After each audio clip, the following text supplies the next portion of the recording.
दोस्तों मैं इस वीडियो में बताने वाला हूं तो टैली ERP9 में अकाउंट ग्रुप का क्या रोल रहता है, मैं आज इस वीडियो में बताने वाला हूं। दोस्तों वीडियो को कंप्लीट देखिएगा और एंड तक देखिएगा, क्योंकि दोस्तों टैली ERP9 में जो बैलेंस शीट बनती है उसमें ग्रुप का बहुत ही बड़ा रोल रहता है।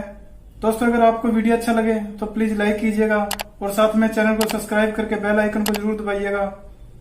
तो आइए दोस्तों हम चलते हैं टैली ERP9 पर और देखते हैं हमें अकाउंट ग्रुप कैसे यूज करने हैं, कौन से अकाउंट ग्रुप में कौन सा अकाउंट डालना है। तो आइए चलते दोस्तों टैली ERP9 पर। दोस्तों जैसा कि मैंने बताया था, मैं आज इस वीडियो में बताने वाला हूं हमने कौन सा अकाउंट कौन से ग्रुप में डालना है। तो दोस्तों सबसे पहले मैं गेटवे ऑफ टैली पर आ गया हूं। अब हमें सबसे ऊपर अकाउंट इन्फो में जाना है। दोस्तों इसके बाद में हमने लेजर चूज करना है। लेजर में हमने लेजर क्रिएट करना है। दोस्तों सबसे पहले हमने बैंक का अकाउंट डालना है।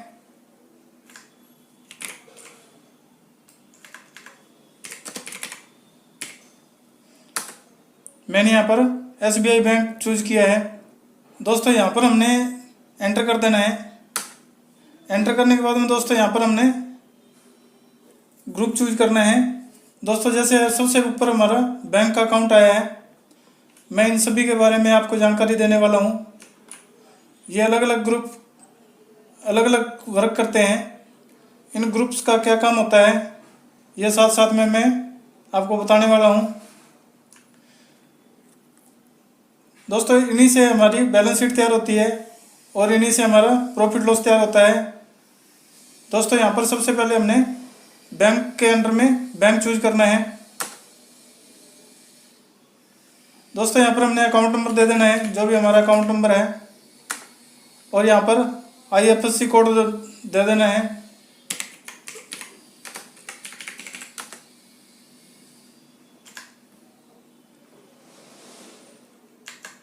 और यहाँ पर एंटर कर देना है ब्रांच कहाँ की है। यहाँ पर ब्रांच का एड्रेस लिख देना है और हमने एंटर करके इसको एक्सेप्ट कर देना है।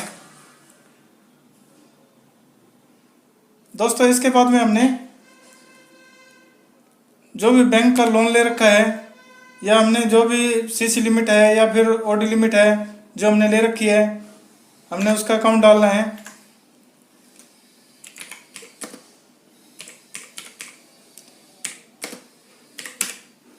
मैंने यहाँ पर SBI OD लिमिट कर दिया है। दोस्तों उसका अकाउंट हमने अंडर बैंक OCC अकाउंट में डालना है, या हम बैंक OD अकाउंट में भी डाल सकते हैं। दोनों ग्रुप्स का एक ही वर्क है। तो मैंने यहाँ पर बैंक OD ग्रुप चूज किया है और हमने एंटर करके इसको एक्सेप्ट कर देना है। दोस्तों अगर हमारी कोई अलग से ब्रांच है, उसका हमने हिसाब किताब रखना है, तो उसके लिए हम ब्रांच के नाम से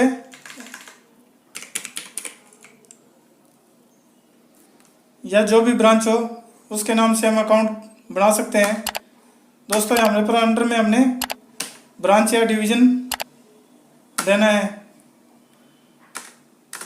और दोस्तों जब भी हम इसकी एंट्रियां करेंगे तो वो बैलेंस शीट में हमें शो होगा। दोस्तों इसके बाद में हमने प्रोपराइटर का अकाउंट डालना है। प्रोपराइटर हो या ओनर हो, उसका अकाउंट हमने डालना है। जैसे मैंने यहाँ पर अपने नाम से ही अकाउंट बना लिया है। जो भी मालिक होगा उसका अकाउंट हमारा हमेशा कैपिटल अकाउंट में होगा। दोस्तों इसके बाद में हमने एंटर करके इसको सेव कर देना है। दोस्तों इसके बाद में कैश अकाउंट आता है, जिसको हम कैश इन हैंड बोलते हैं, जो टैली के अंदर ऑलरेडी बना हुआ होता है। तो यहाँ पर हमारा भी बना हुआ है कैश अकाउंट। दोस्तों हम यहाँ पर एंटर कर देंगे, अंडर में कैश इन हैंड रहेगा। दोस्तों इसके बाद में डायरेक्ट एक्सपेंसेस, दोस्तों इसमें डायरेक्ट एक्सपेंसेस और एक्सपेंसेस डायरेक्ट, ये दोनों एक ही हेड हैं, इनके नाम अलग अलग दिए हुए हैं। दोस्तों इनका क्या रोल रहता है? दोस्तों डायरेक्ट एक्सपेंसेस का मतलब होता है जैसे हमने कोई भी गुड्स खरीदा है या परचेज किया है, उसके अगेंस्ट जब भी हमारा किराया लगा है या फिर लेबर लगी है, उनके अकाउंट्स हम डायरेक्ट एक्सपेंसेस में डाल सकते हैं। जैसे हमने फ्रेट और लेबर का अकाउंट डाल दिया है, इसको हम डायरेक्ट एक्सपेंसेस में अकाउंट डाल सकते हैं, क्योंकि दोस्तों ये डायरेक्ट एक्सपेंसेस है जो गुड्स पे लगता है, जो हमने माल परचेज किया है उसके ऊपर लगता है, तो ये हमें अलग से शो करेगा। तो दोस्तों यहाँ पर हमने अगर उस पर जीएसटी एप्लीकेबल है तो हम यहाँ पर जीएसटी एप्लीकेबल करके जीएसटी डिटेल भर देंगे, अन्यथा जरूरत नहीं है। दोस्तों इसके बाद में आता है डायरेक्ट इनकम। डायरेक्ट इनकम में दोस्तों यहाँ पर हमने जैसे डिस्काउंट है या इंसेंटिव है जो डायरेक्ट माल पर हमें प्राप्त होता है, उसका अकाउंट हम डायरेक्ट इनकम में डाल सकते हैं। जैसे मैंने यहाँ पर डिस्काउंट का अकाउंट डायरेक्ट इनकम में डाल दिया है। जो भी इंसेंटिव है और या अन्य कोई भी लाभ प्राप्त हो तो उसका अकाउंट हम डायरेक्ट इनकम में डाल सकते हैं। दोस्तों इसके बाद में ग्रुप आता है ड्यूटीज एंड टैक्सेस का। दोस्तों ड्यूटी एंड टैक्सेस में जो भी हमारे टैक्सेस के अकाउंट हैं वो सभी ड्यूटी एंड टैक्सेस में डलेंगे। जैसे हमने जीएसटी का अकाउंट डाल दिया है, एसजीएसटी अकाउंट है जो मैंने पहले बना रखा है, एसजीएसटी अकाउंट है, सीजीएसटी अकाउंट है। दोस्तों इसके अलावा टीडीएस है, टीसीएस है। तो दोस्तों इन सभी के अकाउंट हम ड्यूटीज एंड टैक्सेस में डाल सकते हैं। दोस्तों इसके बाद में आता है एक्सपेंसेस इनडायरेक्ट, और एक दोस्तों इसके अंडर में हेड है इनडायरेक्ट एक्सपेंसेस। ये दोनों एक ही हेड हैं। दोस्तों तो ये दोनों एक ही ग्रुप हैं, इनका नाम अलग अलग किया हुआ है। इनडायरेक्ट एक्सपेंसेस क्या होता है?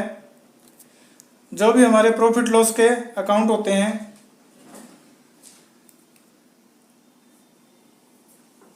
जैसे शॉप एक्सपेंसेस हो गया, सैलरी हो गया, डेप्रिसिएशन हो गया, लेबर हो गया, या फिर हमने कोई डिस्काउंट पेड किया है वो हो गया, या फिर रेंट पेड किया है वो हो गया। दोस्तों इस प्रकार के खर्चे हैं जो प्रॉफिट लॉस से रिलेटेड हैं, वो सभी अकाउंट इनडायरेक्ट एक्सपेंसेस में डलेंगे। जैसे मैंने यहाँ पर शॉप एक्सपेंसेस का अकाउंट डाल दिया है, तो दोस्तों ये इनडायरेक्ट एक्सपेंसेस में अकाउंट डलेगा। दोस्तों इसके अलावा हमारी जो सैलरी है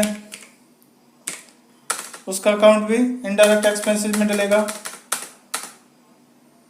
इसके अलावा हमारा शॉप रेंट है, उसका अकाउंट भी हमारा इनडायरेक्ट एक्सपेंसेस में डलेगा। दोस्तों इसके बाद में आता है इनडायरेक्ट इनकम।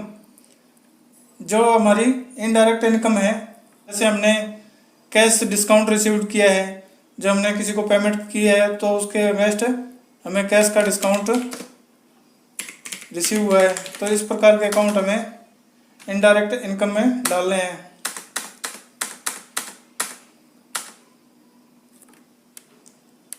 दोस्तों इसके बाद में आता है इन्वेस्टमेंट। दोस्तों लॉन्ग टर्म के लिए जो भी हमने इन्वेस्टमेंट की हो, जो हमने 1 साल या 2 साल के लिए या 5 साल के लिए जो हमने इन्वेस्टमेंट किया हो या एफडीआर किया हो, या पर कहीं पर भी जो हमने शेयर्स परचेज किए हो, अभी इन्वेस्टमेंट हमने की हो, उसका अकाउंट हमने इन्वेस्टमेंट ग्रुप में डालना है।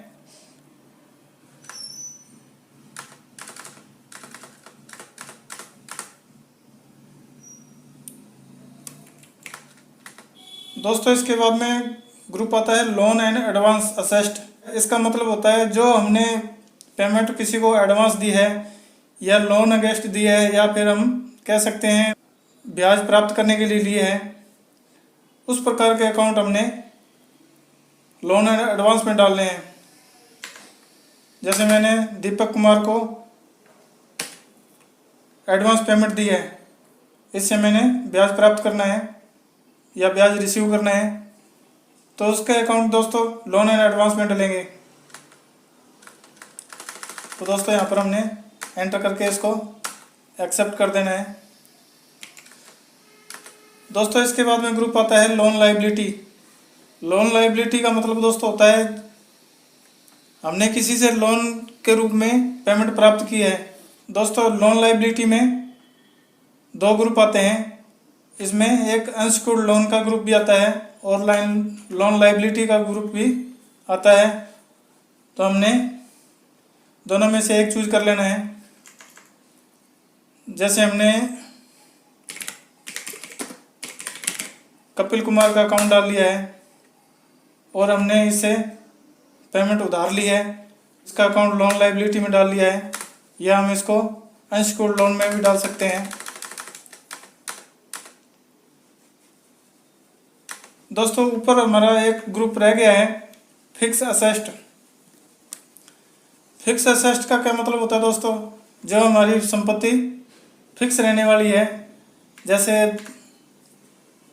शॉप का कोई भी सामान है, जैसे हमने फर्नीचर परचेज किया है,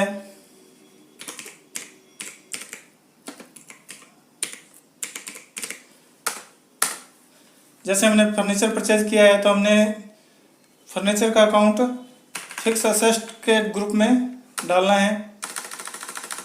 दोस्तों इसके अलावा हमने जो भी अगर कोई मशीनरी परचेज किया है तो उसका भी हमने अंडर ग्रुप में फिक्स असेस्ट करना है।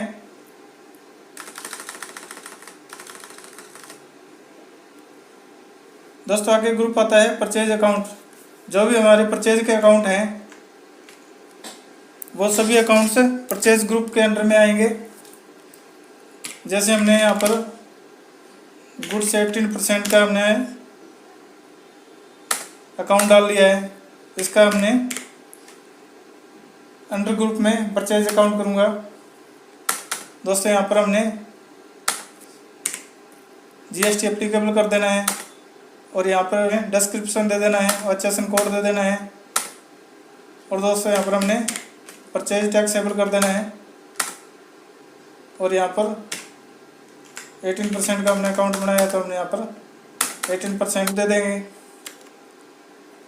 दोस्तों परचेज के अकाउंट इसी प्रकार से सभी अकाउंट हमने बनाने हैं। अगर कोई आइटम के नाम से हमने यहाँ पर परचेज अकाउंट बनाना चाहते हैं तो हम बना सकते हैं। जैसे हमने शुगर के नाम से अकाउंट बना लिया है, अंडर परचेज रहेगा। जब भी हम शुगर परचेज करेंगे तो आइटम में शुगर परचेज हो जाएगा। दोस्तों इसके बाद में ग्रुप आता है हमारा सेल ग्रुप है। दोस्तों जैसे मैंने शुगर परचेज किया था उसी प्रकार हमने यहाँ पर शुगर सेल्स का अकाउंट डाल लेना है और यहाँ पर हमने अंडर ग्रुप में सेल्स अकाउंट लेना है। इसी प्रकार दोस्तों यहाँ पर हमने जीएसटी 18% सेल्स का अकाउंट डाल देना है, अंडर ग्रुप में सेल्स रहेगा। दोस्तों आगे ग्रुप आता है सन्ड्री क्रेडिटर्स। दोस्तों सन्ड्री क्रेडिटर्स का मतलब होता है जिन लोगों से हमने माल परचेज किया है या फिर जिन लोगों को हमने पेमेंट पेड करना है तो उन लोगों के अकाउंट सभी के सन्ड्री क्रेडिटर्स ग्रुप में डलेंगे। दोस्तों यहाँ पर जैसे सालासर ट्रेडिंग कंपनी है, मैं इससे माल परचेज करता हूँ तो इसका अकाउंट हमने सन्ड्री क्रेडिटर्स के अंडर में रखना है। दोस्तों इसी प्रकार हमने तो दोस्तों जैसे मैंने दीपक एंड कंपनी को माल सेल किया है तो मैं इसका अकाउंट सन्ड्री डेप्टर्स में डालता हूँ।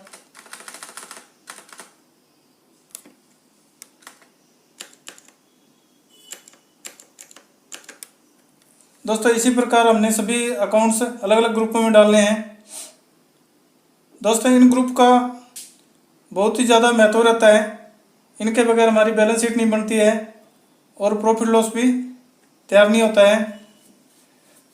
तो दोस्तों आगे आने वाली वीडियो में आपको बताने वाला हूँ बैलेंस शीट कैसे बनाई जाती है। मैं इन्हीं ग्रुपों में एंट्रियाँ करके बताऊँगा हमने एंट्रियाँ किस प्रकार करनी है और बैलेंस शीट में किस प्रकार से शो होगा। तो जो प्रॉफिट लॉस में हमने अकाउंट डाले हैं वो किस प्रकार से शो होंगे और किस प्रकार से प्रॉफिट लॉस हमारा तैयार होगा। तो दोस्तों मैं आगे आने वाली वीडियो में इनके बारे में बताने वाला हूँ। तो दोस्तों उम्मीद करता हूँ आपको ये जानकारी अच्छी लगी होगी, आपके लिए हेल्पफुल रही होगी। दोस्तों अगर ये वीडियो आपके लिए हेल्पफुल रही हो तो प्लीज़ वीडियो को लाइक कीजिएगा और चैनल को सब्सक्राइब करके बेल आइकन को जरूर दबाइएगा। Thank you.